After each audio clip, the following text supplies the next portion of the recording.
Agora são 00:50 do dia 24 de dezembro e eu queria dizer que o Todinho é um safado. Não, tô brincando. Há 13 dias atrás, o Todinho, um youtuber que eu acompanho, ele soltou uma game jam em um vídeo. Um tema bastante simples, terror, dinossauros e viagem no tempo. Eu queria saber de onde que ele tira essas ideias, mas tanto faz. Foi aí que, naquele momento, eu falei, poxa, essa é a minha oportunidade de mostrar as minhas habilidades como programador. E pensando em projetos em geral, eu nunca havia realmente programado um jogo.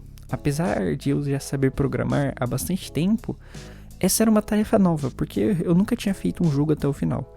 Então, para ajudar eu a resolver esse problema, eu chamei alguns amigos.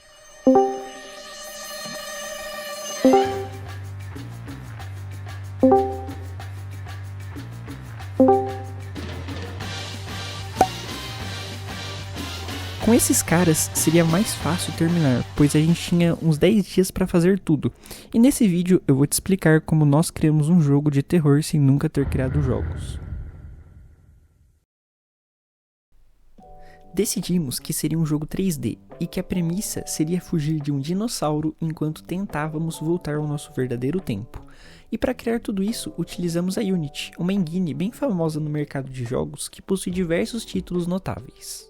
Então, o Matheus criou um repositório no GitHub para a gente conseguir partilhar o projeto. E se você nunca ouviu falar de Git e GitHub, eu vou te explicar. Imagine que você está fazendo uma casa com várias pessoas. Então, toda vez que você faz alguma alteração no seu projeto, a gente pode ir e salvar nesse lugar, que na programação se chama repositório. Então, se eu criar uma parede, eu salvo nesse local e posso pegar, por exemplo, o chão feito por outra pessoa, o que facilita muito na hora do desenvolvimento. Já o Git, ele funciona como uma ferramenta que faz o versionamento do projeto. Ele observa cada mudança e permite manipular o seu repositório. Com o Unity e o nosso GitHub pronto, podíamos avançar para uma parte muito importante do nosso jogo, entender o que precisava ser feito e focar nos pontos mais difíceis. Então elencamos alguns pontos como a criação de uma inteligência de movimentação para os inimigos, o player e todas as suas funcionalidades, a modelagem do mapa, os menus e, por último, alguns vídeos explicativos que estariam dentro do jogo.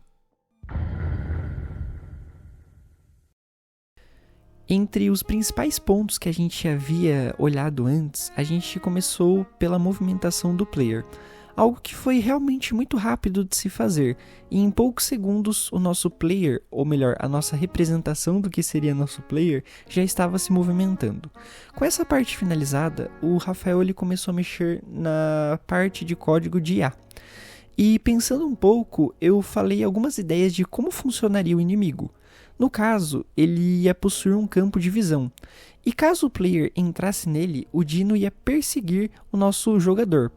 Além disso, também seria adicionado um campo pequeno, que caso o player entrasse, ele ia ser descoberto do mesmo jeito. Imagina você atrás do dinossauro e ele não consegue te perceber. Outro ponto também importante é que a gente ia colocar um campo no nosso player que representaria uma área em que se escuta o jogador, que fica maior dependendo se ele está correndo, andando ou engatinhando. E quando o Dino estivesse nesse campo, ele ia escutar e ir em direção aos sons. Com alguns códigos e um modelo 3D de um Velociraptor adicionados à cena, tivemos esse resultado. Mas é claro, isso é a versão otimizada. A primeira vez que eu executei no meu PC, eu tive esse resultado, que o Matheus apelidou de Cussauro. O que pra mim, sinceramente, é maravilhoso. Avançando para a criação do mapa, eu peguei alguns assets da Unity, que possuíam terrenos, árvores e textura para chão. E brincando um pouco com a ferramenta, eu tive um resultado bastante interessante. Um sol bonito, com árvores balançando com o vento. Eu mexi mais um pouco na cena para dar aquela vibe mais assustadora, afinal isso é um jogo de terror. Eu deixei de noite, coloquei uns efeitos de VHS, eu fui mexendo lá. E quando eu olhei para o resultado, eu vi que eu tinha chegado em uma primeira versão do que seria a ambientação do game. E com toda essa parte de elementos do mapa pronta, eu comecei a desenhar o chão do mapa. A ideia era criar justamente um labirinto, que tinha um ponto central, uma máquina do tempo, juntamente com 4 pontos de interesse que iriam ficar nas extremidades do mapa, que seriam um poço, um cemitério, uma privada e um esqueleto. E nessa parte eu confesso que eu roubei um pouco. Em vez de modelar elemento por elemento que eu ia usar para criar essas estruturas, eu peguei importado novamente. Porque a ideia era ganhar tempo nessa Game Jam, porque o período de tempo era bastante curto.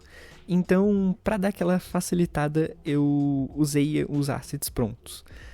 A parte mais chata, na verdade, de fazer um mapa foi ter que colocar grama e árvore em todas as partes de terra que não faziam parte do caminho.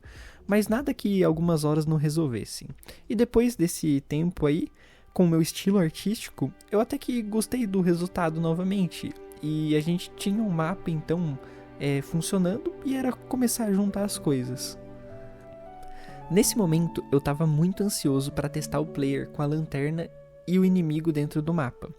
E fora o fato do Dino estar prendendo o nosso protagonista a todo momento, estava passando um clima legal. E por mais interessante que o nosso projeto estivesse, já haviam se passado 5 dias. Ou seja, tínhamos ainda metade do tempo para terminar tudo. O Rafael, que estava otimizando a IA do Dino e também a modelagem do player, começou a programar as interações do personagem durante o jogo. No caso, a gente teria 4 notas e uma chave. A chave seria necessária para abrir um portão que protegeria uma máquina do tempo, e as notas dariam a senha para liberar a máquina e voltar ao presente. Com esse sistema feito, a gente colocou os itens nos pontos estratégicos que eu havia criado antes, e andando um pouco pelo poço, por exemplo, a gente conseguia chegar a uma nota, que quando pressionado a tecla E, nos permite pegar. E se você não reparou nesse momento, eu já havia melhorado bastante os efeitos e a ambientação do jogo, então a gente já tinha uma atmosfera muito melhor do que antes. Deixando o mapa de lado, eu comecei a mexer no menu do jogo, e eu queria fazer algo diferente, não só 4 botões e uma tela.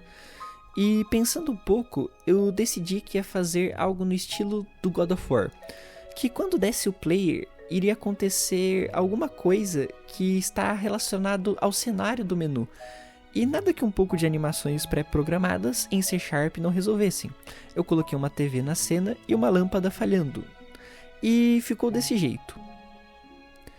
E pronto, a primeira versão do menu estava funcionando. Depois disso, eu fiquei otimizando as funcionalidades do menu e o Matheus fez o pause do jogo. E olha só, não é que tudo estava dando certo? E a resposta para essa pergunta alguns dias atrás era não.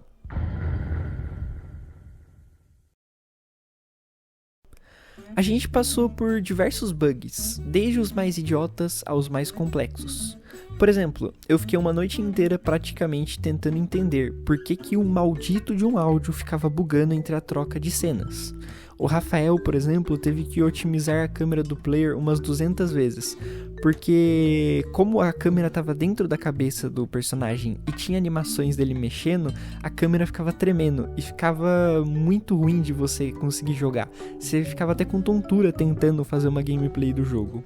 Fora a quantidade de vezes que eu e o Matheus tivemos que arrumar a textura da terra também, porque toda vez que o Rafael fazia um commit, eu não sei porquê, mas bugava a textura e a gente tinha que ficar arrumando. Quantos bugs? Só hoje, no dia de enviar. Pô, acho que foi só 10 hoje. Não, mentira, foi uns 5.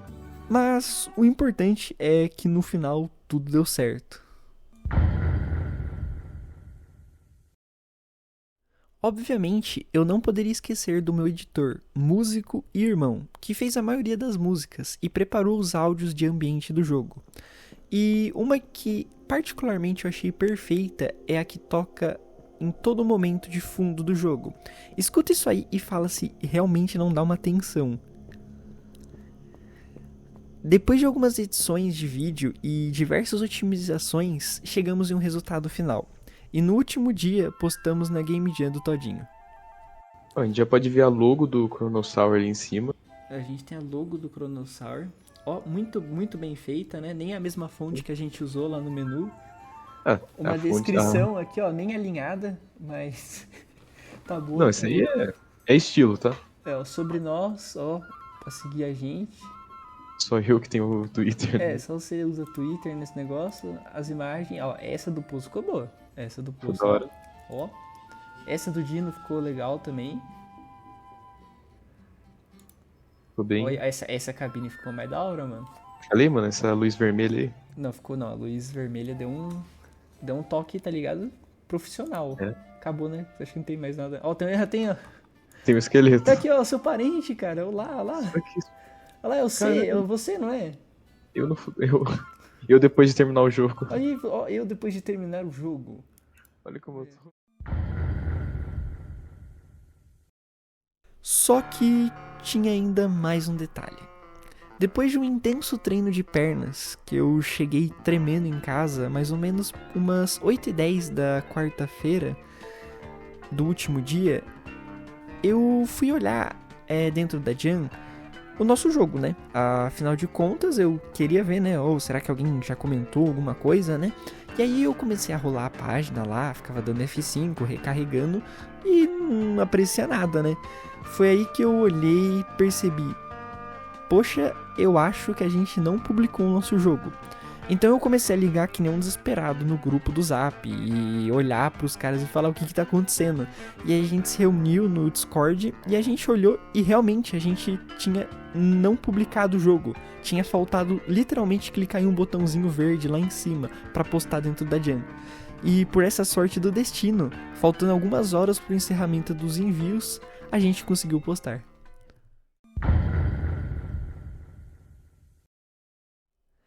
Pra mim, chega a ser triste falar que esse projeto chegou ao fim. Por mais que a gente não ganhe no final, sem dúvidas foi uma das melhores experiências que eu tive esse ano. Foi uma semana muito corrida, muito agitada, mas eu aprendi muita coisa. E o último ponto que eu queria adicionar é que esse vídeo ele só mostrou um pouco do que a gente fez nesses 10 dias. Então baixa o jogo aí e zera aí pra você realmente ter a sua experiência do nosso joguinho aí. O link ele vai estar na descrição e é totalmente gratuito. Vai lá e adiciona também o seu comentário lá na página do Itch, com as suas críticas na página, né? Aí eu realmente vou saber o que tá faltando, se a gente pode melhorar alguma coisa. E aproveite, é claro. Bom, se você chegou até aqui, saiba que isso é só o começo e que em 2024 teremos muito mais projetos como esse. Então se inscreve aí para não perder nada. E aproveita também e se inscreve no canal do Rafael e do Matheus, que vai estar no link aí na descrição. Um bom Natal e um bom Ano Novo!